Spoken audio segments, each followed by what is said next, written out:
Ladies and gentlemen, peacemakers and warriors of words, those tangled in the tempest of conflict and those yearning for the calm of resolution, lend me your ears.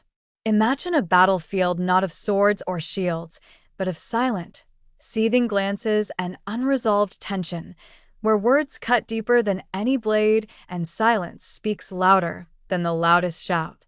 Picture relationships torn apart by misunderstanding, partnerships fractured by unspoken grievances, and hearts weighed down by the relentless ache of discord. We have all stood there on that battlefield. We have all felt the burn of betrayal, the strain of stubbornness, the heavy weight of words unsaid and wounds unhealed. And in those moments, it feels as though the rift before us is insurmountable, as if the divide is too wide, the pain too deep, the differences too vast. We tell ourselves that there are things we simply cannot negotiate, that there are conflicts too complex, too personal, too raw to ever truly mend. But what if I told you that the impossible could be made possible? That the fiercest fires of conflict could be tempered into warmth, that the chasms of misunderstanding could be bridged, and that the wounds of the past could heal into something stronger, wiser, and more enduring than ever before? In Negotiating the Non-Negotiable, How to Resolve Your Most Emotionally Charged Conflicts, Daniel Shapiro, a pioneer in the realm of conflict resolution, extends not just a method, but a lifeline. He steps into the storm of our deepest disputes, the ones fueled by identity, pride, and pain, and offers a path through the chaos. Shapiro understands that at the heart of every immovable conflict lies a heart, human, fallible, yearning to be heard and understood.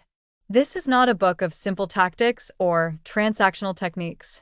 It is a journey into the emotional undercurrents that drive our fiercest disputes, a journey that challenges us to see not just the problem before us, but the humanity within us. It is a guide for those brave enough to look beyond the surface of conflict and into the depths where true resolution waits.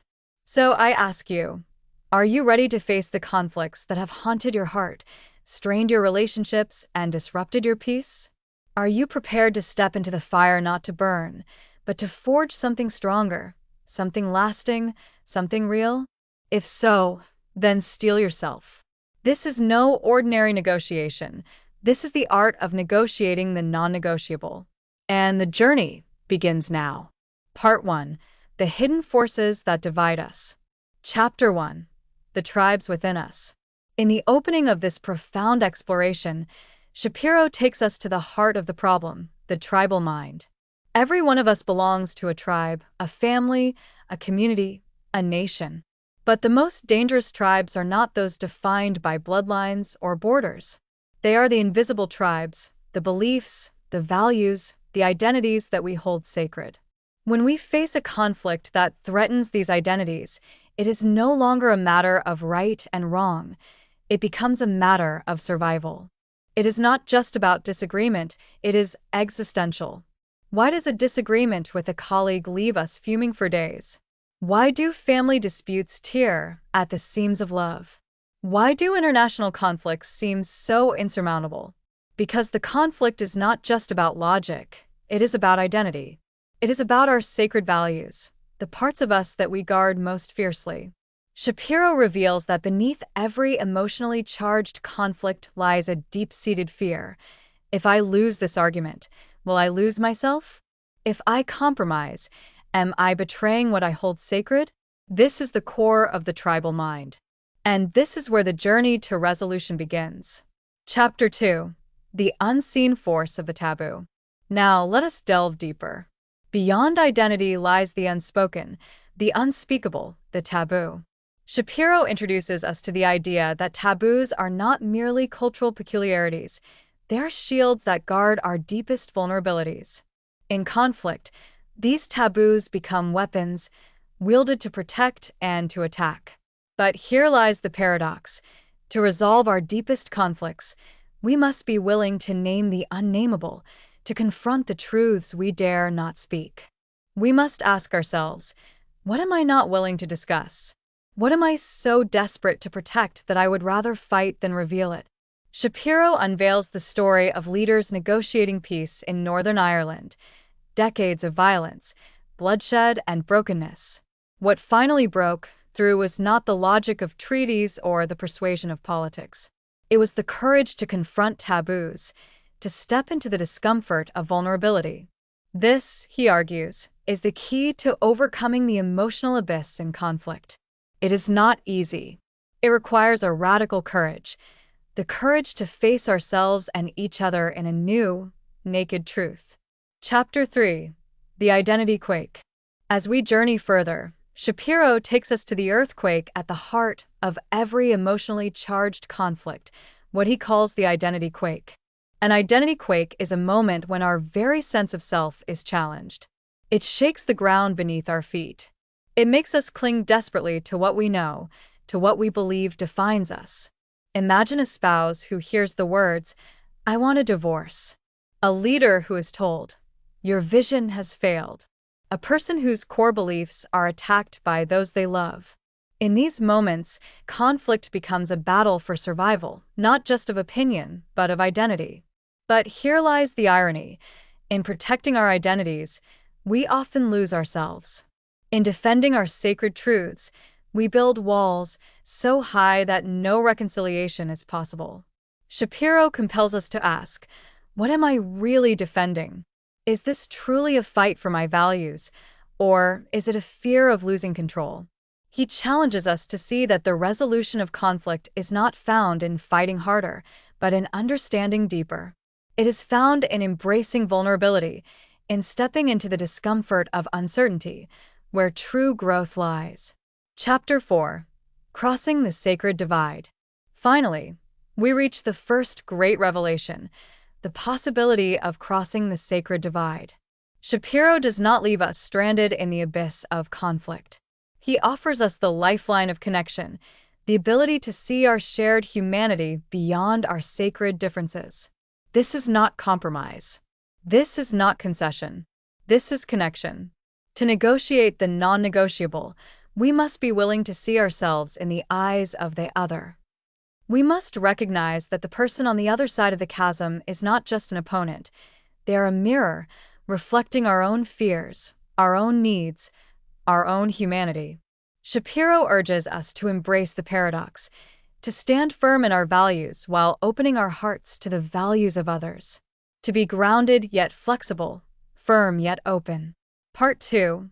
The Emotional Battlefield. Chapter 5. The Emotional Pitfall.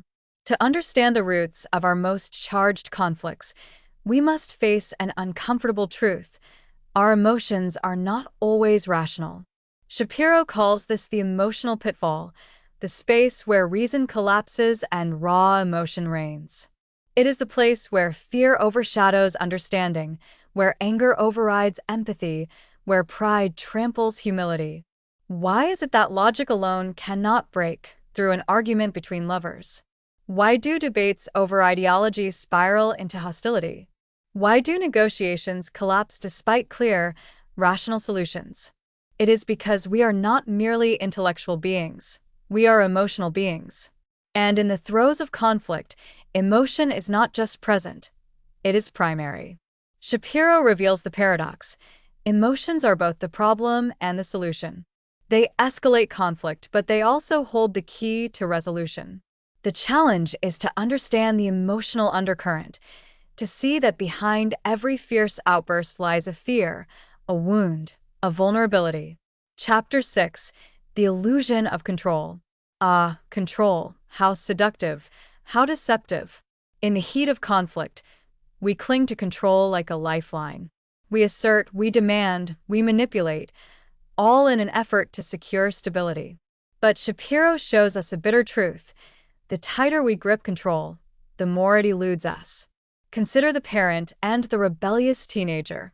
One enforcing rules, the other defying them. Control becomes a tug-of-war, where each side only pulls harder.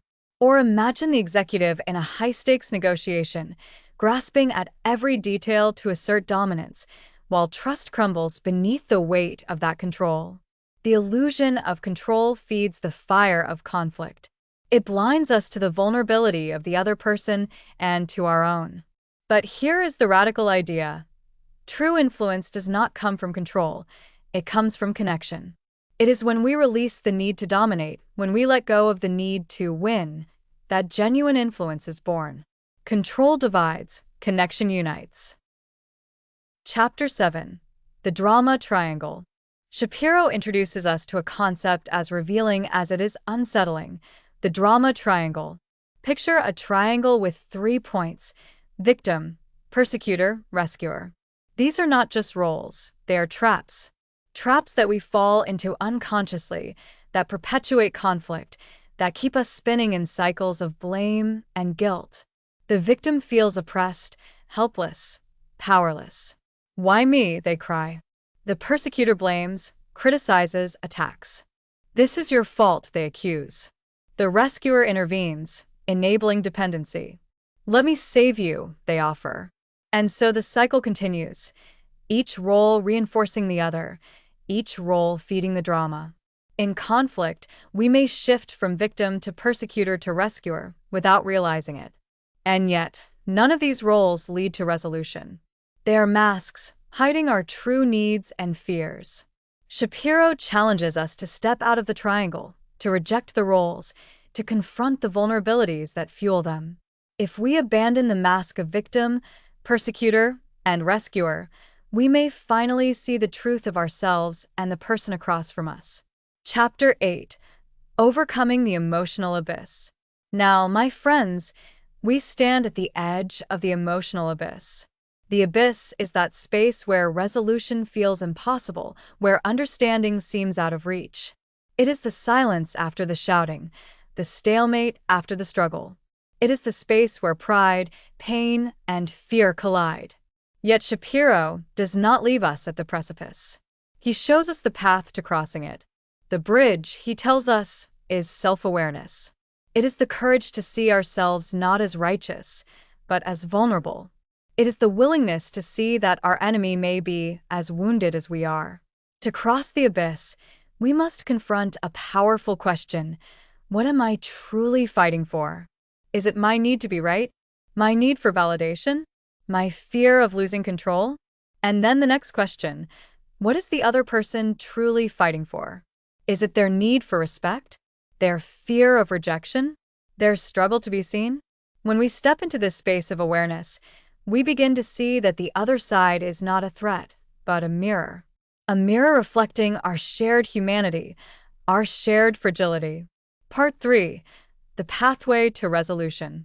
Chapter 9. The 5 Lures of Identity. Shapiro unveils what he calls the 5 lures of identity, forces that pull us deeper into conflict, that hijack our sense of self and lock us into destructive patterns. These lures are potent because they speak to our very essence, who we believe we are and what we believe we deserve. 1. The lure of autonomy. Our drive for independence, to be in control of our own choices. In conflict, we cling to autonomy, fearing that yielding is a loss of self.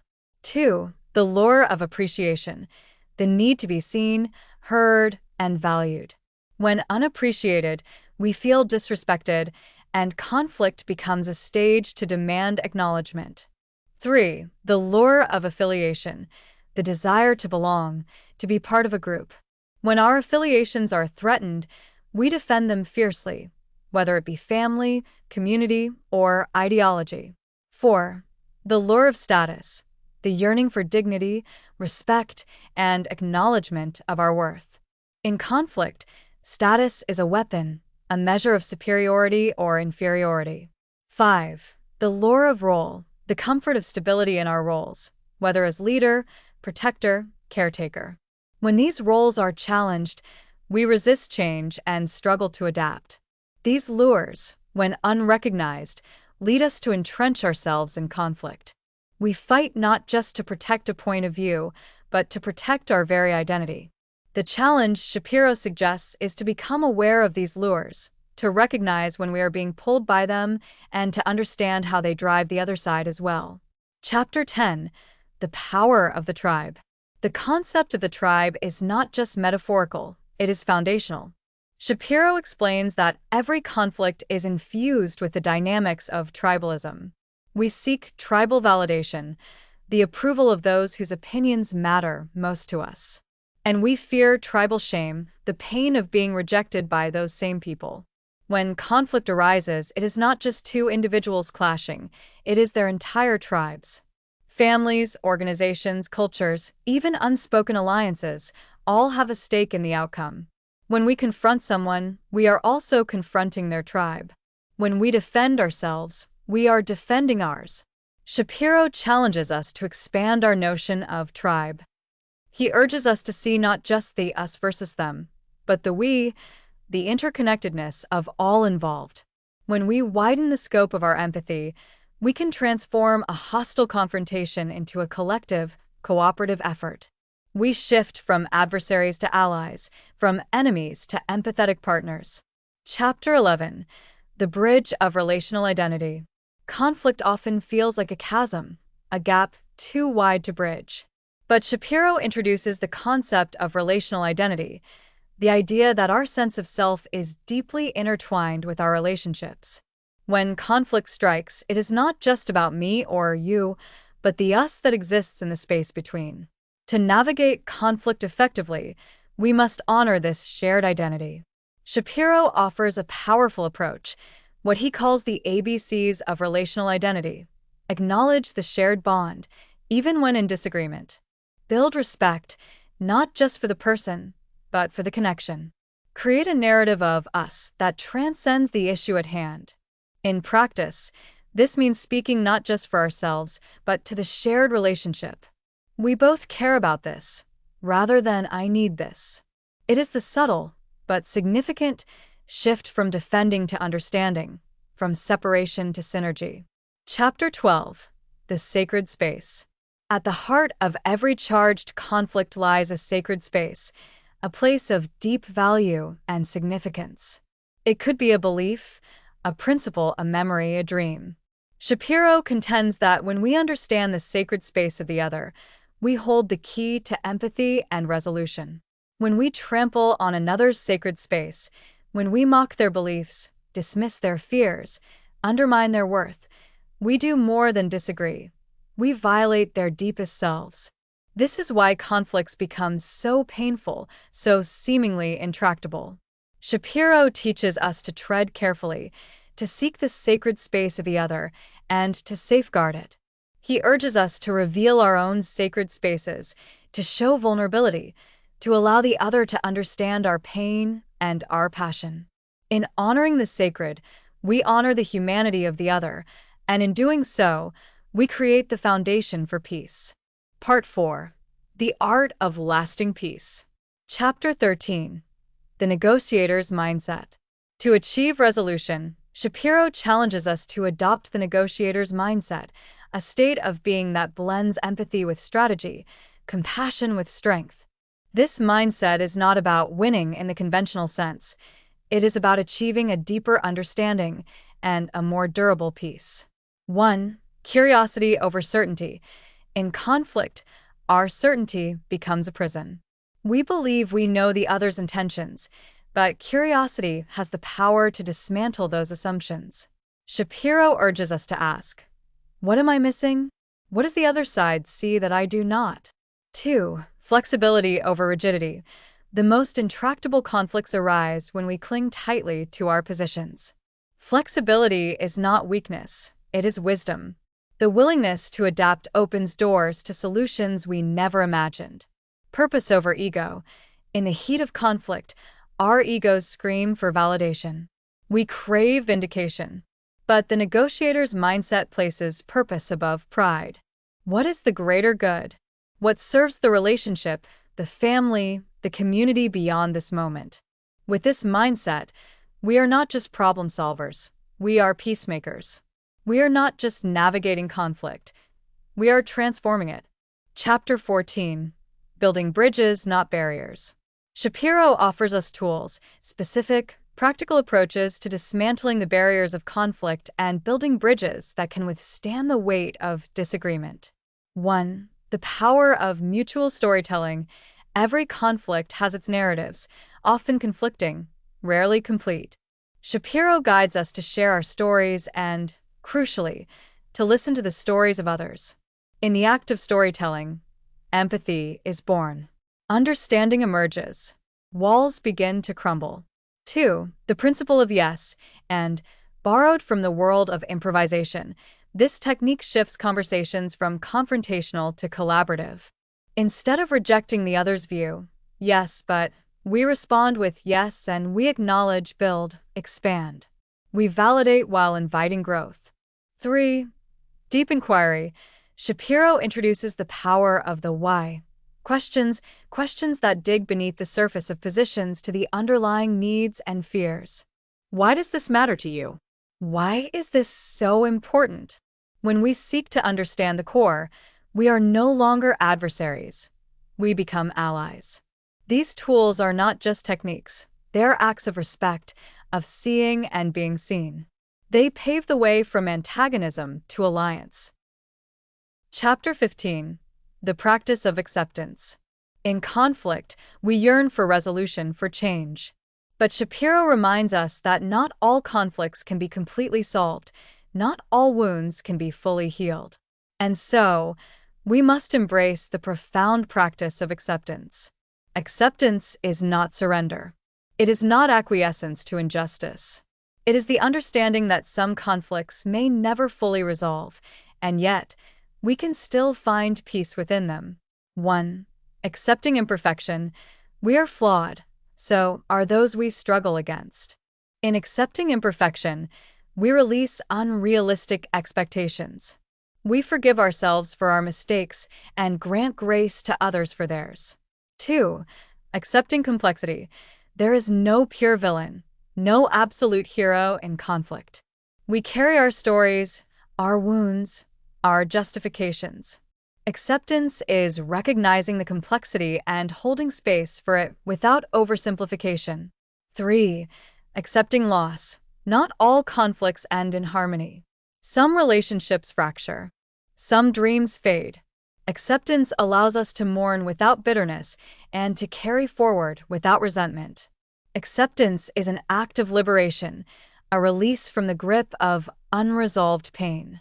It is a quiet, courageous peace that allows us to move forward without losing our humanity. Chapter 16. The Dance of Reconciliation. In this final chapter, Shapiro brings us to the culmination of his philosophy, the dance of reconciliation. It is not a one-time event but a practice, an ongoing journey of healing and connection. Step 1. Acknowledgement. To acknowledge the hurt, the anger, the pain, not to justify, but to validate. I see your pain. I recognize your hurt. Step 2. Apology. An apology that is genuine, vulnerable, and without defense. Not I'm sorry, but I am sorry for the pain I have caused. Step 3. Amends. To not only express regret, but to take action to rebuild trust. An apology without amends is hollow. True reconciliation requires tangible effort. Step 4. Renewal. The most delicate step. Rebuilding trust, reconstructing respect. It is a process, not a promise. It is the courage to believe in a future untethered by the chains of past conflict. Reconciliation does not always restore what was. It does not erase the past. But it has the power to create something new, a relationship that acknowledges the wounds yet chooses to heal. Conclusion. Ladies and gentlemen, friends of this journey, as we draw the final curtain on negotiating the non-negotiable, we stand at a profound crossroads, a place where insight meets action, where understanding demands transformation. This is not merely a book of strategies. It is a manifesto for the courageous heart, a guide for those willing to step into the fire of conflict, not to be consumed, but to be refined. Daniel Shapiro has led us through the tangled forests of our most difficult disputes. He has shown us the wounds beneath the armor, the identity beneath the insult, the humanity beneath the hostility. We have seen that conflict is not merely a clash of ideas, but a battle for dignity, a cry to be seen, to be heard, to be respected. We now know that the fiercest conflicts are born from the deepest fears, from the terror of losing what we hold most sacred, our identity, our belonging, our worth. And yet, Shapiro has armed us not to win against our adversaries, but to win with them, not to defeat, but to transform. The power of reconciliation does not lie in crushing the other side, but in weaving together broken strands, in mending what has been torn. It takes strength to confront an opponent, but it takes greater strength to confront ourselves, to see our own biases, our own pride, our own blind spots. This is the essence of Shapiro's message. Peace is not the absence of conflict. It is the presence of courageous empathy. Imagine, for a moment, if these principles were applied not just in our personal lives, but in boardrooms, in parliaments, in communities fractured by division. Imagine a world where people dared to embrace curiosity over certainty, where they sought understanding before retribution. What kind of world could we create if we were not afraid to listen, if we were not terrified to be changed by the truth of another's experience? Let us carry forward the spirit of the negotiator's mindset, curious, flexible, purposeful. Let us build bridges where there are walls. Let us seek not the hollow victory of domination, but the lasting triumph of connection. Let us dare to see ourselves in the faces of those we have opposed, and dare to believe that reconciliation is not just possible, it is essential. For in the end, the measure of our lives will not be the battles we have won, but the peace we have made. It will not be the pride we have preserved, but the humanity we have restored. May we leave this exploration not just as students of conflict, but as practitioners of peace, bridges in a world too often divided. Thank you for journeying through these pages with the courage to understand, the willingness to heal, and the boldness to transform. May we go forth not merely as negotiators, but as peacemakers. Thanks for listening to Book Buzz Reviews and Summaries.